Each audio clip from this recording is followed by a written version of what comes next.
Bon appetite. In this video I gonna talk for my personal experience as a deafness. Deafness has varying definitions in cultural and medical contexts. In medical contexts, the meaning of deafness is hearing loss that precludes a person from understanding spoken language, an audiological condition. In this context it is written with a lowercase d. It later came to be used in a cultural context to refer to those who primarily communicate through sign language, regardless of hearing ability, often capitalized as deaf, and referred to as big D deaf in speech and sign. The two definitions overlap but are not identical, as hearing loss includes cases that are not severe enough to impact spoken language comprehension, while cultural deafness includes hearing people who use sign language, such as children of deaf adults. In a medical context, deafness is defined as a degree of hearing difference, such that a person is unable to understand speech even in the presence of amplification. In profound deafness, even the highest intensity sounds produced by an audiometer, an instrument used to measure hearing by producing pure tone sounds through a range of frequencies, may not be detected. In total deafness, no sounds at all, regardless of amplification or method of production, can be heard. In a cultural context, deaf culture refers to a tight-knit cultural group of people whose primary language is signed, and who practice social and cultural norms,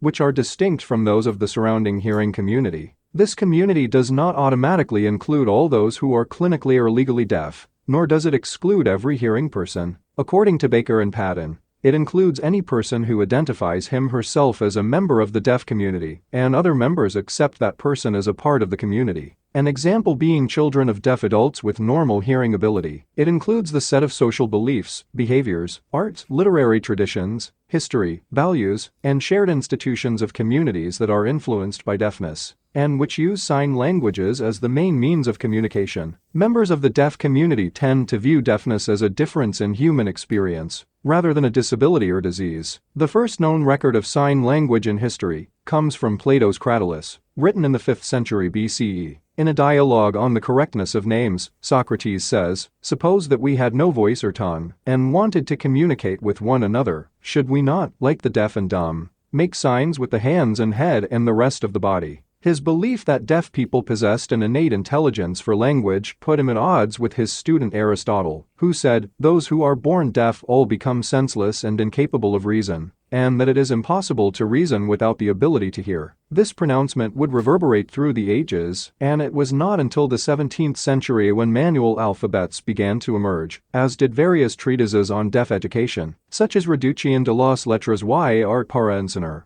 a hablar a los mudos, reduction of letters and art for teaching mute people to speak, written by Juan Pablo Bonet in Madrid in 1620, and Didascalocopus, or The Deaf and Dumb Man's Tutor, written by George Dalgarno in 1680. In 1760, French philanthropic educator Charles Michel de Lepi opened the world's first free school for the deaf. The school won approval for government funding in 1791, and became known as the Institution Nationale des Sourds Muets à Paris. That was the video for today. I hope you like it. If you like my video, you know what to do. See you in the next video. Bye.